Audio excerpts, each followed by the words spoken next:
살아계신 하나님의 말씀입니다. 여호와 내 하나님이여, 내가 주께 피하오니 나를 쫓아오는 모든 자들에게서 나를 구원하여 내소서. 건져낼 자가 없으면 그들이 사자같이 나를 찢고 뜯을까 하나이다. 여호와 내 하나님이여, 내가 이런 일을 행하였거나 내 손에 죄악이 있거나 화친한 자를 악으로 갚았거나 내 대적에게서 까닭없이 빼앗았거든 원수가 나의 영혼을 쫓아잡아 내 생명을 땅에 짓밟게 하고 내 영광을 먼지 속에 살게 하소서. 여호와여, 진노로 일어나사 내 대적들의 노를 막으시며 나를 위하여 깨소서. 주께서 심판을 명령하셨나이다. 민족들의 모임이 주를 두르게 하시고 그 위 높은 자리에 돌아오소서. 여호와께서 만민에게 심판을 행하시오니 여호와여, 나의 의와 나의 성실함을 따라 나를 심판하소서. 악인의 악을 끊고 의인을 세우소서. 의로우신 하나님이 사람의 마음과 양심을 감찰하시나이다. 나의 방패는 마음이 정직한 자를 구원하시는 하나님께 있도다. 하나님은 의로우신 재판장이시며 매일 분노하시는 하나님이시로다. 사람이 회개하지 아니하면 그가 그의 칼을 가시며 그의 활을 이미 당기어 예비하셨도다. 죽일 도구를 또한 예비하시며 그가 만든 화살은 불화살들이로다. 악인이 죄악을 낳으며 재앙을 베어 거짓을 낳았도다. 그가 웅덩이를 파 만들며 제가 만든 함정에 빠졌도다. 그의 재앙은 자기 머리로 돌아가고 그의 포악은 자기 정수리에 내리리로다. 내가 여호와께 그의 의를 따라 감사하며 지존하신 여호와의 이름을 찬양하리로다. 아멘. 이는 살아계신 하나님의 말씀입니다. 오늘도 우리에게 말씀하신 하나님께 감사합니다. 우리가 하지 않은 일로 인해서 비난받는 것보다 고통스럽고 괴로운 일은 거의 없을 것입니다. 여러분이 직장에서 여러분의 잘못이 아닌데도 상사가 그 책임을 여러분에게 묻는다면 매우 억울할 것입니다. 가족인 형제 자매에게 고소를 당한다면 깊은 상처를 받을 것입니다. 나는 아무에게도 말하지 않았는데 자기 비밀을 폭로했다고 친구가 나를 비난한다면 그 아픔은 이루 말할 수가 없을 것입니다. 다윗도 거짓된 비난 때문에 심각한 위험에 처했습니다. 이 시의 표제는 베냐민인 구시의 말에 따라 여호와께 드린 노래입니다. 여러분, 성경에도 그렇게 써 있죠. 우리가 이 구시라는 인물에 대해서 알 수 있는 것은 사울 왕과 같은 베냐민 지파 사람이라는 것뿐입니다. 그 외에 성경에 구시에 대한 이야기가 나오지 않습니다. 사울은 다윗을 몹시 질투했고 여러 번이나 그를 죽이려고 했습니다. 그러면서 사울은 베냐민 사람들에게 충성을 요구했습니다. 다윗이 왕이 되면 나와 같은 지파인 너희가 과연 지금처럼 부귀 영화를 누릴 수 있을 것 같으냐? 다윗을 잡아 죽여라. 이렇게 충성을 요구했죠. 베냐민 지파는 사울 세력의 기반이었습니다. 같은 지파 출신인 사울이 왕이었기 때문에 베냐민 사람들은 사울을 덕분에 권력을 잡고 영화를 누릴 수 있었죠. 그래서 사울 집안에 충성했습니다. 다윗은 사울의 칼을 피해서 광야에서 도망 다녀야만 했습니다. 이런 상황에서 사울 왕에게 잘 보이기 위해서 다윗을 거짓으로 모함하는 자들이 분명히 있었을 것입니다. 베냐민 지파인 구시가 다윗을 거짓으로 모함했는지 아니면 누군가의 모함을 구시가 다윗에게 전한 것인지 우리는 알 수 없습니다. 하지만 어쨌든 다윗은 구시의 말을 듣고 하나님께 이 시를 지어서 기도했습니다. 여러분, 우리가 억울한 일을 당할 때 우리가 할 수 있는 일이 무엇일까요? 먼저 당한 만큼 갚아줄 수 있을 것입니다. 눈에는 눈, 이에는 이. 그러나 그들과 똑같이 보복하는 것은 우리를 그들의 수준으로 끌어내리는 것이 됩니다. 때로 우리는 결백을 주장하면서 스스로를 보호할 수도 있습니다. 그러나 우리가 결백을 주장하는 것이 때로 불난 집에 기름을 붓는 격이 되기도 합니다. 때로 우리가 할 수 있는 것이 아무것도 없고 우리가 결백하다는 것을 증명할 수 있는 방법이 없을 수도 있습니다. 궁극적으로 우리는 우리의 문제를 하나님께 가져가야 합니다. 이것이 다윗이 했던 일이고 잠시 후에 보겠지만 우리 주님이신 예수 그리스도께서도 역시 하셨던 일입니다. 다윗은 시편 7편에서 그가 받은 거짓 비난을 하나님께 가져가서 4가지로 기도합니다. 다윗은 구원을 갈망하고 그의 결백을 주장하며 대적들에게 심판을 요구합니다. 그리고 마지막으로 예배로 마칩니다. 첫 번째, 우리는 하나님께로 돌이킬 필요가 있습니다. 다윗은 하나님께 달려가서 구원을 부르짖습니다. 1절부터 2절입니다. 여호와 내 하나님이여, 내가 주께 피하오니 나를 쫓아오는 모든 자들에게서 나를 구원하여 내소서. 건져낼 자가 없으면 그들이 사자같이 나를 찢고 뜯을까 하나이다. 여호와 내 하나님이여. 다윗은 나의 하나님인 여호와께 부르짖습니다. 다윗에게 여호와는 남의 하나님이 아닙니다. 나의 하나님이십니다. 내 아버지의 하나님이 아닙니다. 내 아내의 하나님이 아닙니다. 나의 하나님입니다. 다윗은 자신의 위급한 상황, 나를 죽이기 위해 쫓아오는 모든 자들이 있고 그들이 사자같이 나를 찢고 뜯을까 두렵습니다. 자신의 위급함을 하나님께 아뢰입니다. 여러분, 동물의 왕국 보신 적 있으시죠? 사자들이 이 초원에서 풀을 뜯고 있는 이 영양이나 누를 쓰러뜨려서 이 목덜미를 물어 뜯고 입에 피를 묻히면서 살점을 뜯어 먹습니다. 지금 다윗의 대적들이 이 사자 무리처럼 다윗을 찢을 준비를 하고 달려오는 것입니다. 다윗은 진짜로 이런 위험에 처했습니다. 다윗은 도망가야만 했습니다. 그런 위급한 상황에서 그는 하나님을 부르며 하나님께 달려갑니다. 하나님은 자기 백성을 보호하실 만큼 충분히 강하고 우리를 지키시는 일에 신실하십니다. 다윗은 하나님의 품속으로 달려가 피했고 도망갔습니다. 여러분, 우리는 누구에게로 달려가 피합니까?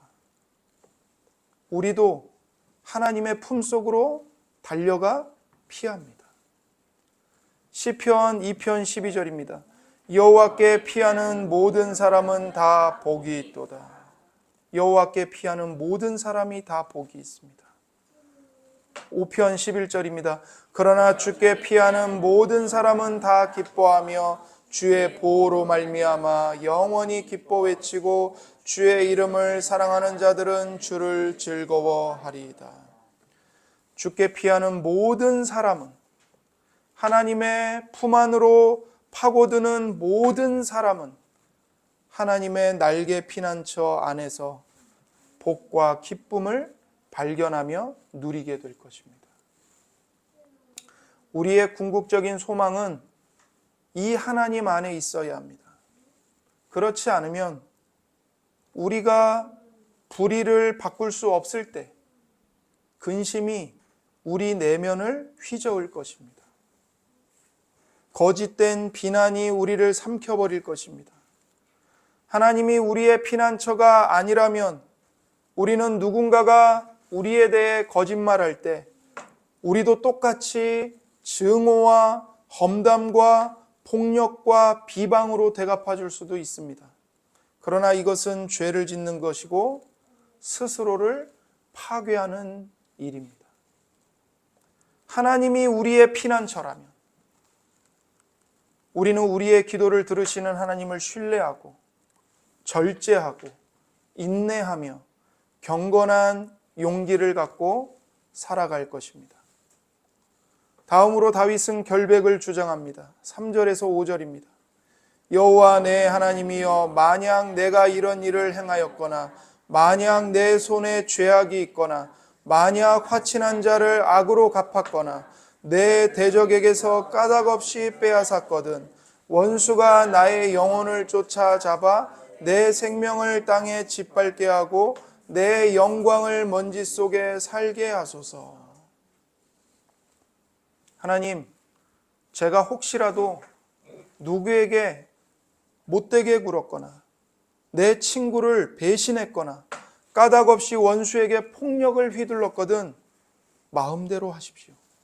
원수의 손에 내 목숨을 넘겨주시고 나를 고꾸라뜨려서 먼지 속에서 죽이게 하소서. 이렇게 기도하는 겁니다. 무슨 뜻입니까? 나는 결백하다는 말입니다. 다윗의 양심은 깨끗했습니다. 히브리어 원문에는 3절과 4절에 이 만약이라는 전제가 3번이나 반복됩니다. 내용이 점점 더 발전하고 강화되면서 다윗이 대적들이 비방하는 구체적인 범죄에 대해 결백하다는 것을 주장하고 있는 겁니다. 대적들은 다윗이 그의 친구들을 배반하고 원수에게서 까닭없이 빼앗았다고 비난했습니다. 그러나 실제로 다윗의 순결함은 잘 알려져 있습니다. 다윗은 여러 번 사울의 생명을 취할 수도 있었지만 그렇게 하지 않았습니다. 다윗은 그의 결백을 확신했기에 만약 내가 이런 악행들을 했다면 하나님 나에게 벌을 내려주소서 그렇게 요구합니다. 5절에 원수가 나의 영혼을 쫓아잡아 내 생명을 땅에 짓밟게 하고 내 영광을 먼지 속에 살게 하소서. 여기 짓밟다라는 말은 매우 구체적인 말입니다. 이 말은 옹기장이가 진흙을 발로 섞으며 짓밟는 것을 묘사할 때 쓰는 말입니다. 그리고 포도가 추수되면 포도주를 만들기 위해서 사람들이 발로 포도를 짓밟아 부수고 으깰 때 사용된 말입니다. 심지어 북이스라엘의 악한 왕비 이세벨이 죽었을 때 그의 시체를 예후가 짓밟습니다.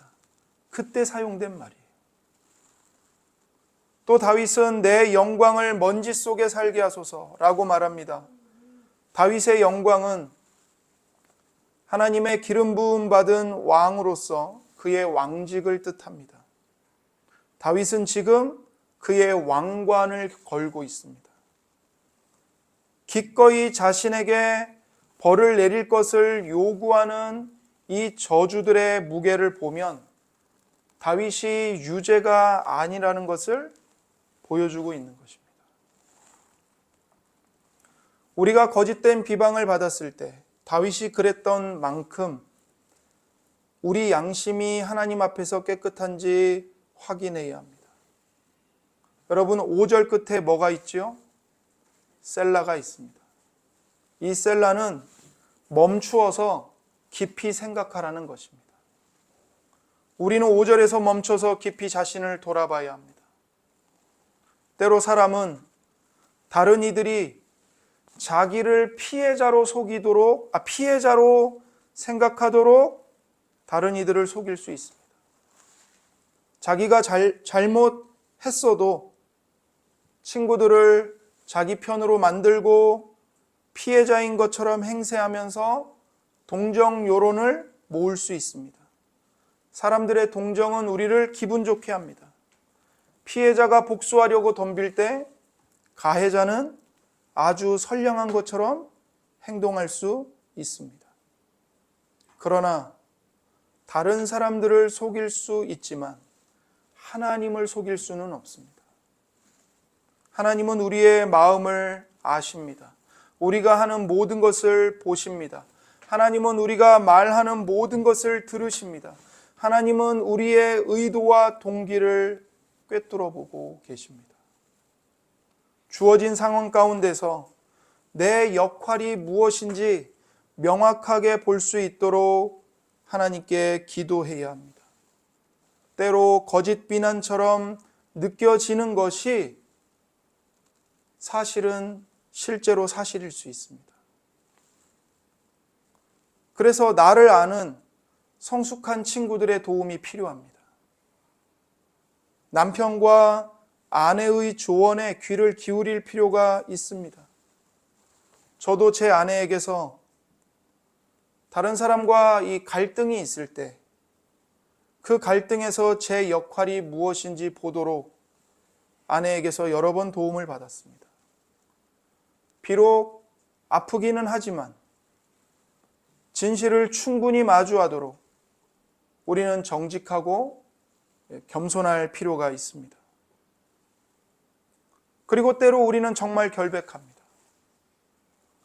만약 우리가 결백하다면 우리는 걱정할 필요가 없습니다.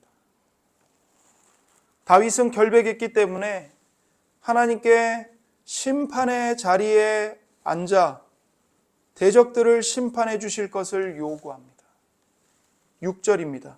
여호와여 진노로 일어나사 내 대적들의 노를 막으시며 나를 위하여 깨소서. 주께서 심판을 명령하셨나이다. 하나님의 진노로 내 대적들의 노를 막아주십시오 라고 간청합니다. 대적들이 분노로 다윗을 쫓아옵니다. 그들의 분노를 주님의 진노로 막아달라는 것입니다. 주께서 심판을 명령하셨나이다. 다윗은 하나님이 온 세상의 심판자라는 사실을 알고 있습니다.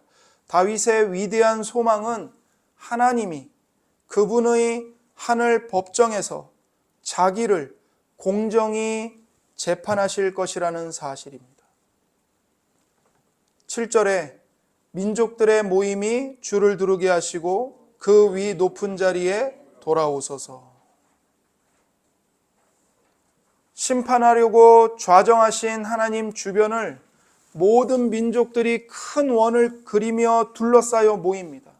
그 가운데 하나님은 가장 높은 자리에 올라가 앉으셔서 완전한 공의로, 정의로 재판하십니다. 다윗은 완전한 공의로 재판하시는 하나님을 신뢰하고 있습니다. 8절과 9절입니다. 여호와께서 만민에게 심판을 행하시오니 여호와여 나의 의와 나의 성실함을 따라 나를 심판하소서. 악인의 악을 끊고 의인을 세우소서. 의로우신 하나님이 사람의 마음과 양심을 감찰하시나이다. 하나님은 마지막 날에 만민을 불러 모으시고 최후의 심판을 행하실 것입니다. 의로우신 하나님은 각 사람의 마음과 양심을 꿰뚫어 보십니다.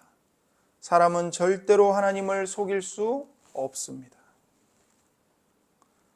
8절과 9절의 이 말씀은 다윗이 지금 자기의 결백함을 주장하는 것을 넘어서서 예언자로서, 즉 선지자로서 성령의 감동을 받아 최후 심판을 예언하고 있는 것입니다.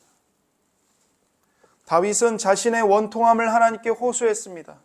그런데 기도하는 중에 그의 시선이 최후의 심판날로 확장되는 것입니다. 성령께서 다윗의 시선을 최후의 심판날까지 확장시키십니다. 여러분, 우리가 기도할 때 이런 놀라운 일이 일어납니다.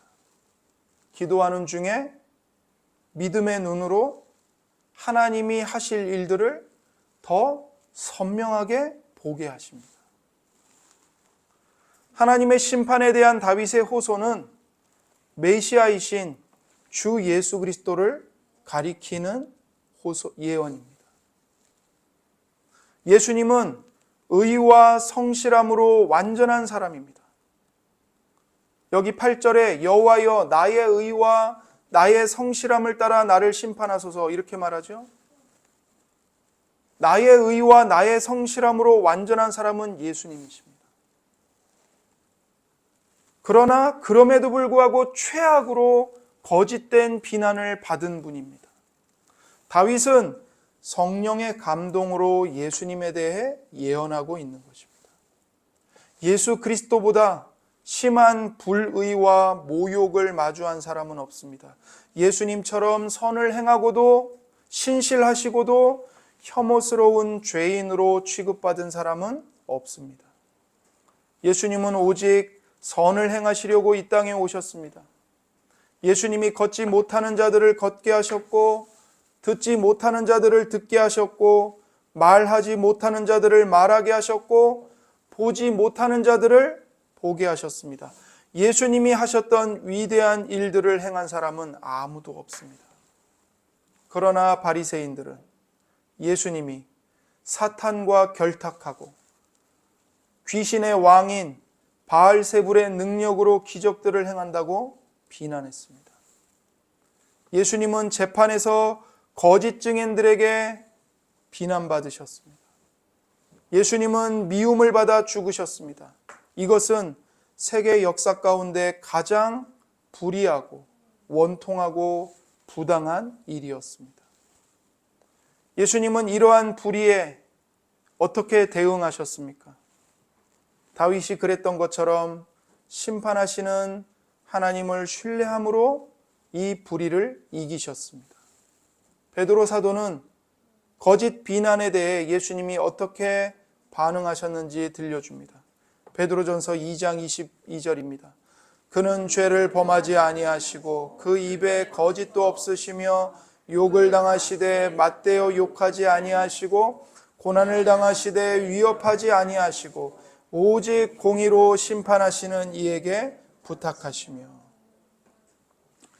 예수님은 죄를 지으신 일이 없고 그분의 입에서는 아무런 거짓도 찾아볼 수 없었습니다.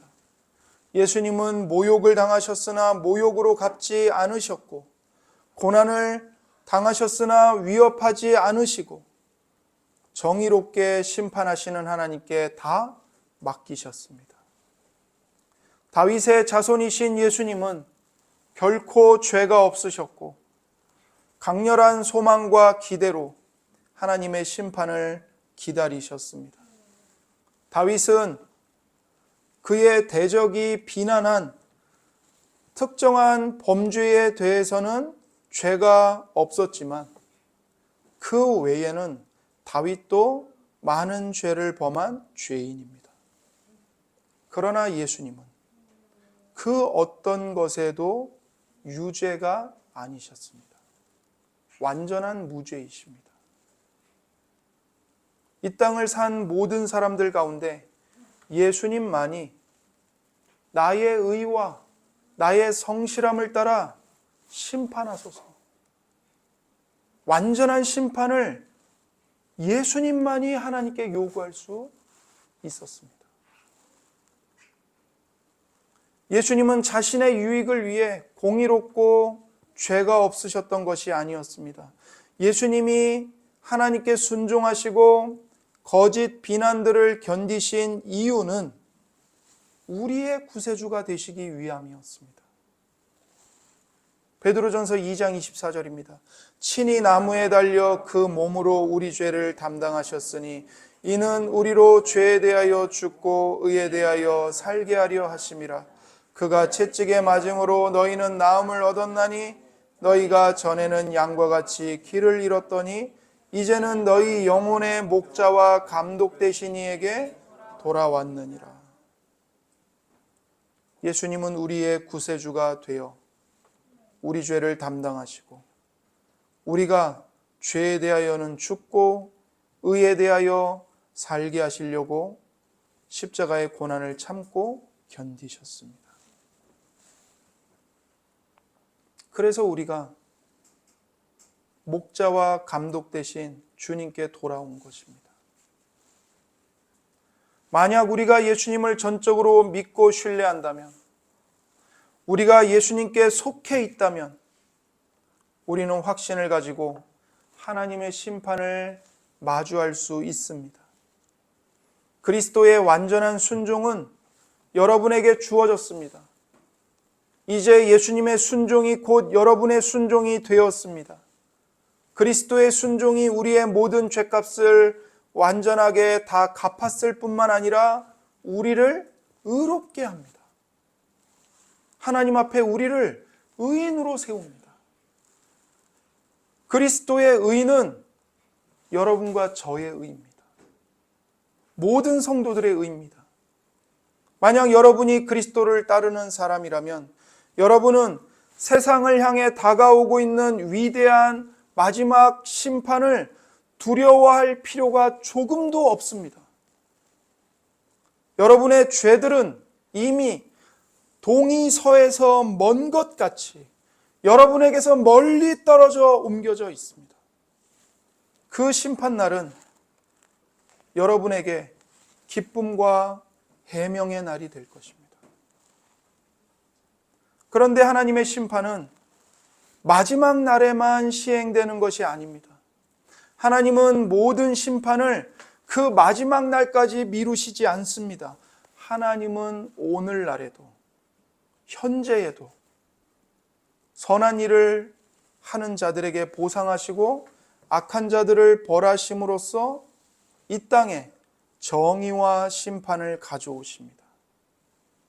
결국 그 마지막 날의 심판은 하나님이 역사 내내 지속적으로 행하시고 있는 심판의 대단원인 것입니다. 10절입니다. 나의 방패는 마음이 정직한 자를 구원하시는 하나님께 있도다. 하나님은 최후의 날에만 마음이 정직한 자를 구원하시는 것이 아니라 오늘 이 땅에서도 마음이 정직한 자들의 방패가 되어 구원하십니다. 11절부터 13절입니다. 하나님은 의로우신 재판장이시며 매일 분노하시는 하나님이시로다. 사람이 회개하지 아니하면 그가 그의 칼을 가시며 그의 활을 이미 당기어 예비하셨도다. 죽일 도구를 또한 예비하시며 그가 만든 화살은 불화살들이로다. 보십시오. 하나님은 의로운 재판장이시고 나쁜 짓에 대해서 날마다 분노하시는 하나님이십니다. 하나님의 심판이 먼 마지막 날에만 시행되는 게 아닙니다. 오늘도 하나님은 악행하는 자들을 향해 매일 날마다 분노하고 계십니다. 그래서 사람이 회개하지 아니하면 어떻게 됩니까? 하나님이 칼을 가시고 화살을 활에 매어서 겨누십니다. 이 모습을 여러분 생각해 보세요. 손가락을 잠시만 띄면 어떻게 되죠? 화살이 곧바로 날아갑니다. 심판이 얼마나 긴급한지, 지금 당장 시행될 수 있음을 하나님이 선언하고 계시는 겁니다. 다윗의 대적들이 다윗을 쫓아오면서 사방에서 화살을 쏩니다. 다윗을 죽이려고 칼을 갑니다. 거짓말, 모욕, 비난의 화살을 쏘고 칼을 갈면서 다윗을 쫓아옵니다. 그런데 다윗의 편이 있습니다. 누구십니까? 나의 방패이신 여호와이십니다. 나의 방패이신 여호와. 나의 방패이신 하나님이 오히려 내 대적들을 향해 분노를 발하시면서 칼을 갈고 계시고 활을 겨누어 심판을 준비하십니다. 어느 누가 이 하나님을 이길 수 있겠습니까? 13절에 죽일 도구를 또한 예비하시며, 무슨 말이죠? 살상 무기를 준비하고 계신다는 겁니다. 그가 만든 화살은 불화살들이로다. 모든 화살 촉에 불을 붙여서 겨냥하고 계십니다. 악한 짓을 저지르고도 회개하지 않는 사람들이 이 땅에서 잘 먹고 떵떵거리며 잘 사는 것처럼 보이지만 결국에는 하나님의 불화살이 그들의 심장을 꿰뚫습니다. 14절부터 16절입니다. 악인이 죄악을 낳으며 재앙을 베어 거짓을 낳았도다. 그가 웅덩이를 파 만드며 재가 만든 함정에 빠졌도다. 그의 재앙은 자기 머리로 돌아가고 그의 포악은 자기 정수리에 내리리로다.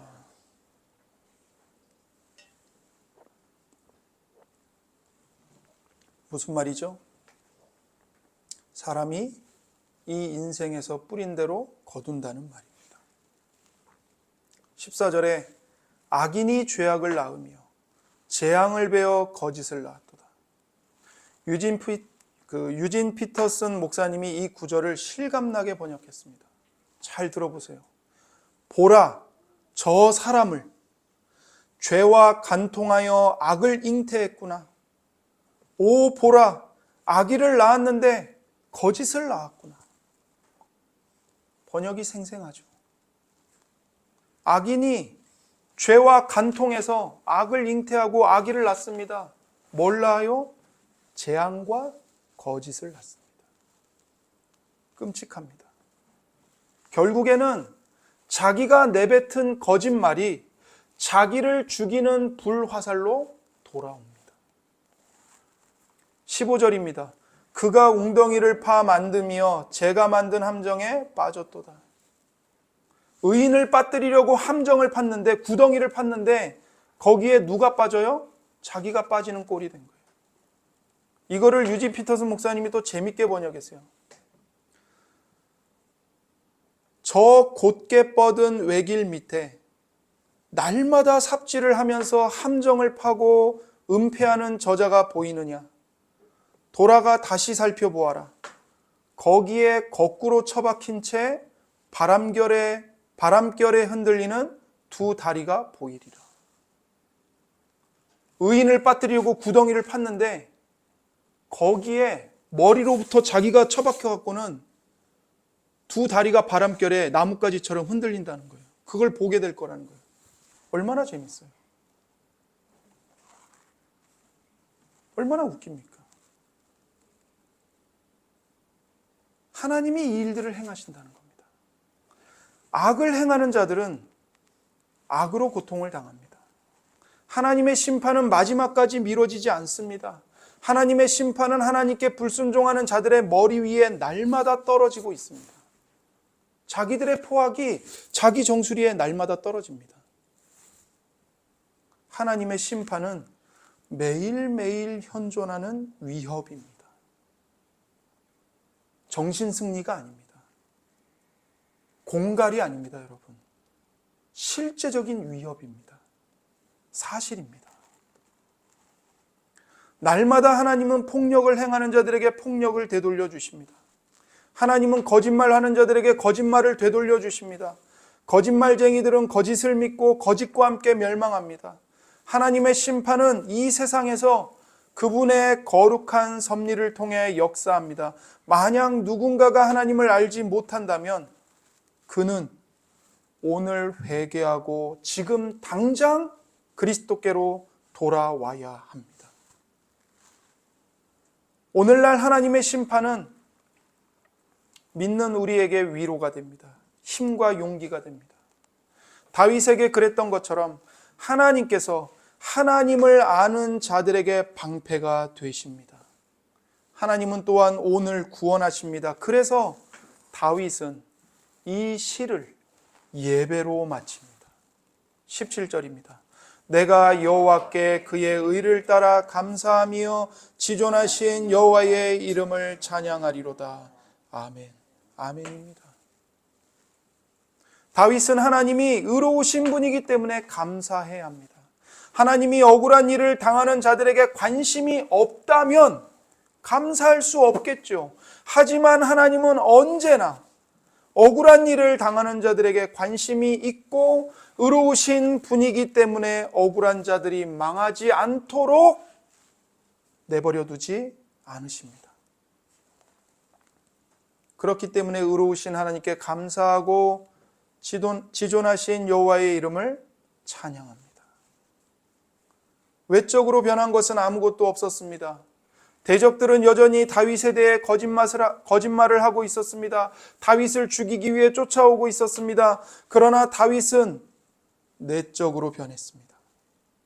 다윗의 마음이 변한 겁니다. 다윗의 마음은 하나님께 자리 잡았습니다.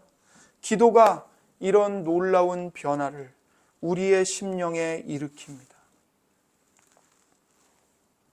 하나님의 공의가 우리의 소망입니다. 여러분, 한번 생각을 해보세요.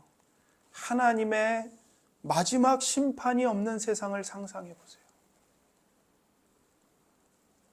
거짓말하는 자들이 권력을 가지고 힘 있는 자들이 약한 자들을 아무 이유 없이 짓밟고 정부 관리들이 뇌물에 대한 처벌이 없이 빠져나가고 살인사건들이 영원히 해결되지 않고 누명을 뒤집어 쓴 자가 결코 누명을 벗지 못하고 어떤 사람이 훔치고도 결코 붙잡히지 않는 세상을 여러분은 상상할 수 있겠습니까? 만약 하나님의 의로운 심판이 없다면 우리는 단 하루도 정직하게 살 수 없을 것입니다. 그러나 하나님께서 말씀하시는 대로 하나님의 심판이 반드시 임합니다. 하나님은 매일 분노하시는 하나님이십니다. 그분의 공의로 인해 하나님을 찬양하십시오. 여러분이 거짓되게 비난받을 때 하나님께 부르짖고 심판하실 하나님을 신뢰하십시오. 두 가지를 적용하고 마치겠습니다. 첫 번째, 우리는 이 시를 통해서 결국 하나님의 정의가 의인들이 승리한다는 것을 믿을 수 있습니다. 요한계시록을 보면 이 진리가 잘 드러납니다. 계시록은 전 우주 역사의 피날레입니다. 계시록 전체가 결국엔 정의가 의인들이 승리한다는 것을 이야기합니다. 요한계시록 6장 9절입니다. 다섯째 인을 떼실 때에 내가 보니 하나님의 말씀과 그들이 가진 증거로 말미암아 죽임을 당한 영혼들이 제단 아래에 있어 큰 소리로 불러 이르되 거룩하고 참되신 대주제여 땅에 거하는 자들을 심판하여 우리 피를 갚아주지 아니하시기를 어느 때까지 하시려 하나이까 하니. 순교자들이 하나님 앞에서 하나님 올바른 심판을 행하시어 억울한 일을 당한 사람들의 원통함을 풀어주세요 기도합니다. 그런데 마지막 날 모든 심판이 다 끝나고 난 후에 우리의 신랑이신 예수님, 완전한 재판장이신 예수님이 어떻게 하실까요? 요한계시록 21장 4절입니다. 모든 눈물을 그 눈에서 닦아주시니 다시는 사망이 없고 애통하는 것이나 곡하는 것이나 아픈 것이 다시 있지 아니하리니 처음 것들이 다 지나갔음 이러라. 모든 눈물을 우리 눈에서 닦아주십니다. 더 이상 원통해서 애통하는 것이나 곡하는 것이나 피눈물 흘리는 일이 더 이상 없습니다. 이 날이 옵니다. 이 날이 우리가 이 땅에 있을 때 올 수도 있고 궁극적으로 마지막 날에는 반드시 옵니다. 하나님께서, 하나님의 정의가, 그리고 하나님 편에 서 있는 모든 의인들이 승리하고 악인들의 모든 악이 끊어지는 날이 반드시 옵니다. 둘째, 우리의 의가 되신 그리스도를 생각하는 것입니다. 우리의 의가 되신 그리스도. 이 시의 8절과 10절을 보면 우리가 억울한 일을 당할 때 한편으로는 위로가 되지만 한편으로는 멈칫할 수밖에 없습니다. 8절에 여호와께서 만민에게 심판을 행하시오니 여호와여 나의 의와 나의 성실함을 따라 나를 심판하소서. 나는 잘못한 것이 없다는 말인데 과연 우리가 하나님 앞에서 완전하게 무죄하다고 주장할 수 있는가? 멈칫하죠. 10절에 나의 방패는 마음이 정직한 자를 구원하시는 하나님께 있도다. 우리 마음이 정직할 때도 있지만 실은 그러지 못할 때가 훨씬 많다는 것을 우리 자신이 더 잘 알고 있지 않습니까? 우리는 이 시를 당당하게 부를 수가 없습니다. 그러나 예수님은 다릅니다. 예수님은 이 시를 당당하게 부르셨습니다.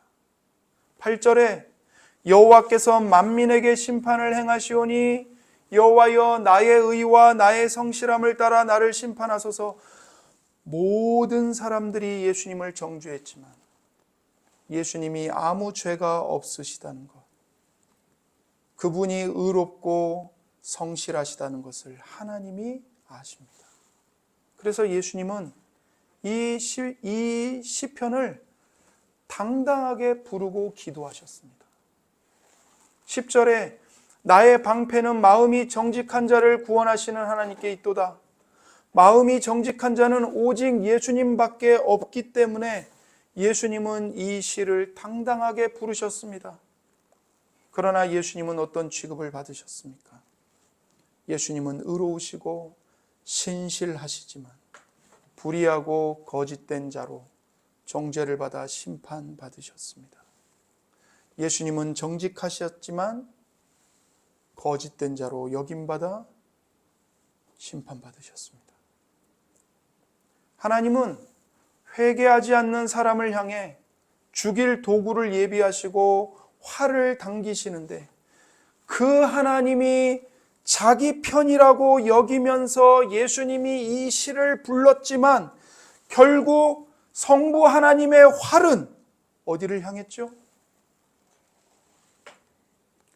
예수님의 심장을 향했습니다.